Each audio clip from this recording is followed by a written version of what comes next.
Cómo Roldán intentó sublevar la ciudad de la Concepción y saqueó la Isabela. Viendo Roldán que no había conseguido la muerte del prefecto como deseaba, y descubierta ya su conjuración, determinó apoderarse de la tierra y de la fortaleza de la Concepción, pareciéndole que de este modo sería muy fácil sujetar la isla. Para ejecutar lo referido, le fue muy del caso hallarse vecino a la ciudad, porque mientras el prefecto estaba fuera le había enviado don Diego con 40 hombres a pacificar los indios que se habían levantado en aquella provincia, con intención de apoderarse de la misma ciudad y dar muerte a los cristianos. De modo que Roldán, so color de remediar este insulto y castigarlos, juntó su gente en la estancia de un cacique suyo llamado Marche para ejecutar su propósito en llegando la ocasión. Pero teniendo alguna sospecha de lo que había de suceder el castellano de la fortaleza, Ballester, la puso buena guarda y envió a decir al prefecto el riesgo en que se hallaba, el cual con gran presteza fue a meterse en la fortaleza con la gente que pudo juntar. Estando ya claramente descubierta la conjuración de Roldán, vino a ella con salvoconducto, más por considerar el daño que podía haber hecho al prefecto que por la voluntad de concordarse con él, y con mayor irreverencia y desvergüenza de lo que convenía, protestó al prefecto que mandase echar la carabela al agua o le diese licencia de echarla, que él con sus amigos lo ejecutaría. Irritado el prefecto de estas palabras, le respondió con alguna templanza, que él y sus amigos no eran marineros ni sabían lo que en semejante caso se hacía, necesaria y razonablemente, y que aunque consiguiesen echarla al agua no podían navegar en ella por falta de jarcias y otros aparejos, y que esto solo era querer poner en peligro la gente y la carabela. Y porque el prefecto entendía esto como hombre de mar, y no siendo ellos marineros no lo comprendían, siguiendo varios pareceres. Pasadas estas y otras razones de desagrado, Roldán se fue enojado sin querer deponer el empleo, ni estar a juicio como se lo decía el prefecto, respondiéndole que haría uno y otro cuando el rey, por quien estaba en la isla, se lo mandase, pues que sabía que él no podía hacer justicia por el odio que le tenía, y que a tuerto o a derecho buscaría ocasión de matarle o hacerle alguna injuria vergonzosa, y en tanto por hacer lo que la razón pedía, iría a residir donde le mandase, pero señalándole el prefecto la estancia del cacique Diego Colón para que estuviese en ella, lo rehusó con el pretexto de que no tenía bastimentos para mantener su gente, y que él buscaría lugar más acomodado, y así tomó el camino a la Isabela, acompañado de 65 hombres, y viendo que no podía echar al agua la carabela dio a saco el almacén, robando él y sus secuaces las armas, paños y vituallas que quisieron, sin que pudiese evitarlo don Diego Colón que estaba en la ciudad, el cual hubiera padecido gran peligro, a no haberse retirado a la fortaleza con algunos criados. Aunque del proceso que después se fulminó sobre estos excesos consta por algunos testigos que Roldán le prometió obediencia porque tomase la voz contra su hermano. Pero no admitiendo esta proposición don Diego, ni pudiendo Roldán hacerle mal, temiendo el socorro que enviaba el prefecto, se salió de la plaza con todos los amotinados, llevándose los ganados que estaban en sus cercanías, mataron los que quisieron para comer y se proveyeron de bestias para el viaje que destinaban a la provincia de Suraña, de donde poco antes había venido el prefecto, con intención de quedarse allí, por ser la tierra más deliciosa y abundante de la Isabela y sus indios, respecto de los demás pueblos de la Española. Gente de mucho juicio y sabiduría, especialmente porque las indias eran las más hermosas y de más agradable conversación que las otras, que era lo que más los incitaba a ir a la referida provincia y mantenerse en ella. Mas por no dejar de probar sus fuerzas, antes que el prefecto aumentase los suyos para darles digno castigo, determinaron pasar a la Concepción y sorprenderla, matando al prefecto, que estaba dentro, y cuando este intento se malograse, sitiarla. Luego tuvo el prefecto aviso de lo que trataban, y se previno a la defensa, animando a los suyos con palabras, ofreciéndoles muchas dádivas y 2 esclavos a cada uno, para que los sirviesen, aunque bien reconocía que la mayor parte de los que estaban con él, estimaban mucho la buena vida que Roldán prometía a los suyos, y que muchos oían de buena gana los recados que les enviaba, por lo cual tenía Roldán esperanza de que todos se pasasen de repente a su partido y era el motivo de haberse atrevido a emprender y proseguir esta empresa. Pero no le salió como pensaba, porque el prefecto, de más de haberse prevenido, como dijimos, y de ser hombre de gran valor, y tener la gente más firme a su devoción, estaba resuelto a hacer con las armas lo que la razón y el buen consejo requerían, por lo cual, puesta en orden su gente, salió de la playa para embestirle en el camino. Cómo Roldán incitó a los indios de la tierra contra el prefecto y se volvió con su gente a Suraña.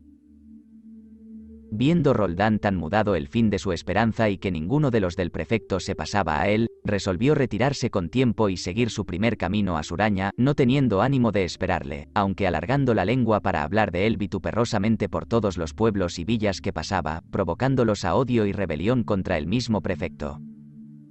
Decíales que la causa de apartarse de su compañía era por ser hombre terrible y vengativo contra los cristianos y los indios, que era intolerable su avaricia por las muchas cargas y tributos que imponía, cuya cantidad si ellos la hubiesen sacado importaría mucho más, aunque fuese contra la voluntad de los reyes católicos, que no pedían a sus súbditos sino es la obediencia y libertad, manteniéndoles en paz y justicia.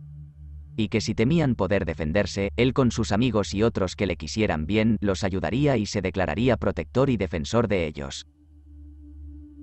Dicho esto, determinaron prohibir la paga del tributo impuesto, de que resultó no haberse podido cobrar de los indios que vivían lejos del prefecto, ni aún se cobró de los demás vecinos porque no se irritasen y siguiesen el levantamiento. Pero esta cortesía que vieron no pudo ayudar tanto, que habiendo salido el prefecto de la Concepción, dejase Guarionex, que era el cacique superior de la provincia, de resolverse a sitiar la villa y la fortaleza, y dar muerte a los cristianos que la guardaban. Y para conseguirlo mejor, juntó a todos los caciques, sus parciales, y trató secretamente con ellos de que cada uno matase a los que tuviese en su provincia, porque como las tierras de la Española no son tan grandes que puedan mantener mucha gente, se veían precisados los cristianos a repartirse en cuadrillas o compañías de 8 o 10 en cada tierra. Esta determinación dio esperanza a los indios de que asaltándolos de improviso a un tiempo, bastarían para no dejar a ninguno vivo, pero como para señalar el tiempo y ordenar las cosas que se debían ejecutar, no tienen números ni saben contar sino por los dedos, resolvieron que a la primer luna llena, cada uno estuviese prevenido y pronto para matar sus cristianos. Teniendo ya en orden Guarionex sus caciques, uno de ellos y el principal, ambicioso de reputación, teniendo el negocio por muy fácil y no siendo tan buen astrólogo que supiese la entrada de la luna nueva, embistió en su tierra antes del tiempo en que estaban todos concordes, pero le hicieron salir de ella huyendo y maltratado, y creyendo hallar ayuda en Guarionex, encontró su ruina, porque éste le castigó con la muerte, que tenía merecida, por haber dado causa a que fuese descubierta la conjuración y los cristianos avisados. No fue poco el dolor que los rebeldes tuvieron de este desorden, porque según se dijo, habían armado esta trama con su noticia y favor, y por esto se habían acercado a ver si Guarionex ponía las cosas en términos de que uniéndose a él, pudiesen destruir al prefecto. Pero viendo que no les había salido bien su intención, no quisieron asegurarse en la provincia donde estaban. Antes se volvieron a Suraña, publicando que eran los protectores de los indios, aunque sus obras y voluntad eran de ladrones. Sin que Dios ni el mundo los templase con otro freno que el de su desordenado apetito, pues cada uno robaba lo que podía y Roldán, su cabeza, más que todos, persuadiendo y mandando a los indios principales y a cada cacique que recogiesen cuanto podían, porque él quería defender a los indios y a los rebelados, libertándolos del tributo que había impuesto el prefecto.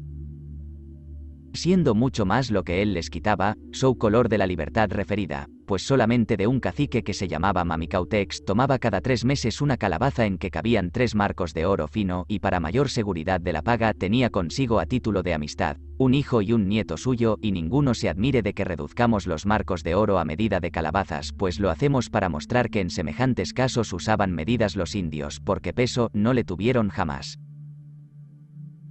¿Cómo llegaron navíos de Castilla con bastimentos y socorro? Estando los cristianos todavía divididos, como hemos dicho, y tardando mucho en llegar navíos de Castilla con socorro, ni el prefecto ni don Diego podían mantener sosegada la gente que les había quedado, porque siendo los más de ellos gente baja, deseosos de la vida y del buen tiempo que Roldán les ofrecía, aunque no estaban abandonados, temían el castigo de los delincuentes, lo que les hacía tan inobedientes que era poco menos que imposible hallar camino para sosegarlos, lo cual era causa de tolerar los insultos de los rebelados. Más queriendo el sumo Dios darles algún alivio en debates tan arriesgados, hizo que llegasen finalmente los 2 navíos que hemos dicho arriba, que un año después de la venida del almirante a Castilla, se habían enviado, no sin grande instancia y solicitud de él mismo en la corte, el cual considerando la calidad de la tierra, la naturaleza de la gente que había dejado, el gran peligro que podía originarse de su tardanza, instó y consiguió de los reyes católicos que se enviasen delante aquellos 2. De los 18 navíos que se le había mandado armar.